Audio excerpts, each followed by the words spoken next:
Oh, by the way, I just wanted to say on this lies thing. There are emotional penalties on your soul for wanting to believe a lie.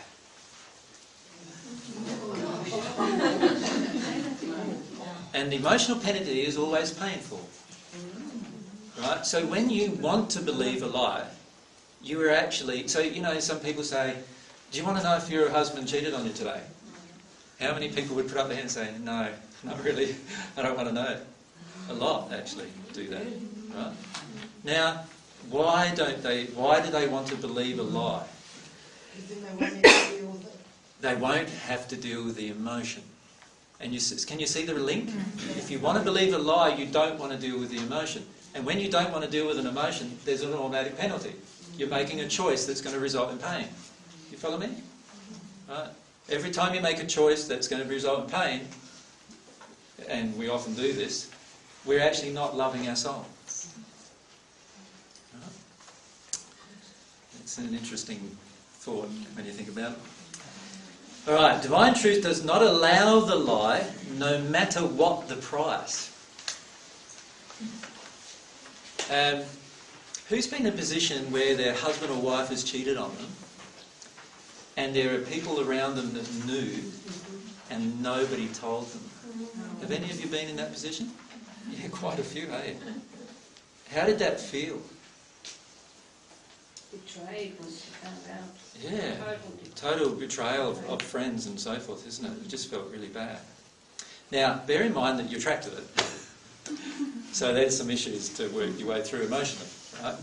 But what I'm saying is that if I'm a friend of a person and I see her husband cheating on her with somebody else, if I love her in my heart, and if I love him in my heart, I would firstly go to him, wouldn't I, and say, you need to be open and truthful.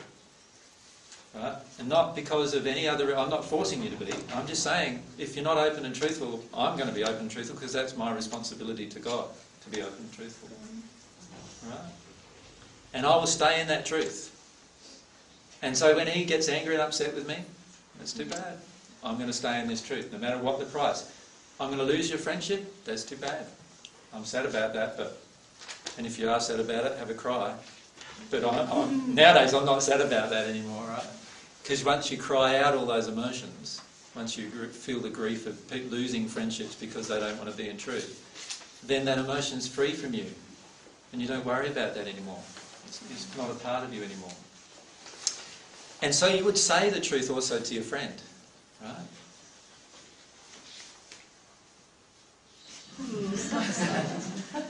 How many of you feel that you shouldn't say anything to your friend? It's their business. Yeah. I suppose too, people have the fear that it'll all backfire and they'll end up still together and you just look like the idiot that tried to... So what do you learn in that process? That they're not ready to hear the truth. Exactly. And are they going to be good friends if they can't hear the truth? No. Okay. And you need to go through that emotion of feeling the loss of good friends because you spoke the truth. You follow me? There's an emotion that's going to come up there. Right? So I've lost many good friends about speaking the truth. Right? People who I've loved. Right? But obviously they didn't love the truth. You follow me? And how are you ever going to be a permanent friend to somebody who hasn't got this permanent connection with God, wanting truth? In the end, it's going to fluctuate, ebb and flow, isn't it? So one moment they'll be in truth, everything will be fine, then they'll get into some error, and if you're both, or one of you is in error, then obviously everything's not going to be fine in that period of time. And then they'll get back into truth and come back to you later on. Who's had that happen?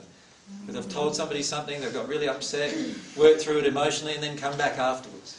Right? That means that they have learnt some of the lessons of truth, and faced some of those emotions. But the truth never allows a lie, not knowingly. Do you know what I mean? Right? So if you know somebody is lying right now, and you allow them to continue doing it, and I don't mean you allow them in the sense of like you've got control over them, I mean you allow the lie itself to continue unopposed. You follow me? So I'm not talking about opposing the person, I'm not talking about judging the person, I'm just saying the lie itself is an object in its own right.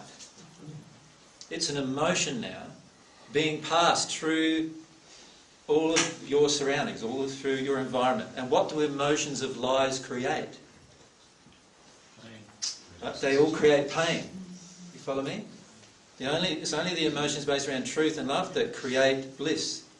So every time you allow the lie, this object called a lie, to exist, you are allowing, in fact, pain to exist. And the key is to see that. Actually, wouldn't it, get back to that, if you saw a friend having a relationship with somebody else, Yep. would it be more important that you go to the person having a relationship and say, look, I can't have this relationship with you while you're doing this? I mean, is it really your part to go and tell their wife or their husband? Is it really your part to do that? Well, your first comment is spot on. Of course you go to the person who's doing the act and say, look, I don't feel we can have a truthful relationship while you're not having truthful relationships yourself. So obviously if you're willing to lie to your wife, you're certainly willing to lie to me. So, I don't feel that we can have a truthful relationship. But in the end, would even a loving space be to reject the person under no matter what they're doing? So I'm not talking about rejecting the person. I'm just talking about saying the truth.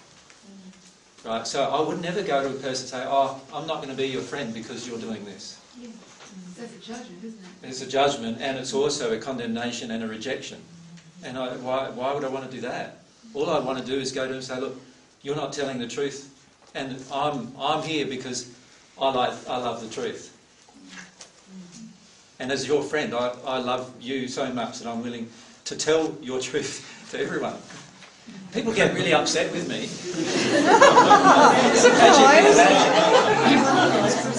Because they feel nothing's private. And that is a big issue. Honestly, in the spirit world, nothing is private. Nothing. Do you not think that at the moment every single skeleton in your closet is known by actually thousands of people if they wanted to know? Every single spirit in this room knows every single skeleton in your closet. Right from the ones who are still practicing evil, right to the ones who are celestial and are in a state of love. They all know your skeleton. They say that skeletons always come out of the closet. Of course they do, because all of these spirits know them. And of course at some point they're going to try and tell someone else them, right? And particularly if they're manipulative or controlling, rather than helping you deal with their emotion, they'll tell someone else them. So why do you want to protect all your skeletons in your closet? Because of an unresolved emotion that you don't want to feel. That's all. That's all it is. Where's the free will there, though?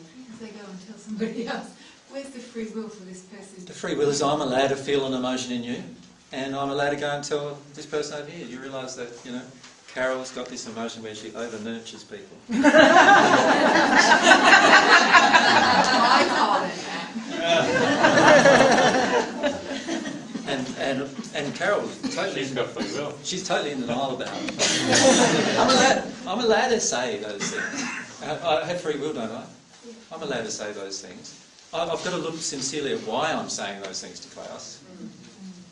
What's my purpose there? Now, if my purpose is to help him through a personal truth, then that's a loving purpose. Here's a good example. Here, talk to this lady. She's feeling the same feeling you're feeling. You might be able to connect or whatever, you see? If that's my purpose. If my purpose is just to make you feel bad, then straight away my intention has broken a law of God anyway. And straight away there's a law of compensation effect on my soul if my intention was bad. So look at your intention of doing it. What's your intention? But in the end, yes, actually every single thing in your soul, every single thing you have done, every single thing you're ashamed of, there are literally hundreds of people who know about it. And when you pass in the spirit, this is one very confronting issue that most people have when they pass. They realise, hang on a sec, all my emotions are naked. And every single thing I've ever done is naked to every single person around me. You imagine that? If you've got issues of shame, what's going to come up straight away? Lots of shame. Why not do it now? Get over that now. Get into this space now where you're totally open, totally free, totally able to be yourself without reservation, totally able to talk about anything you want.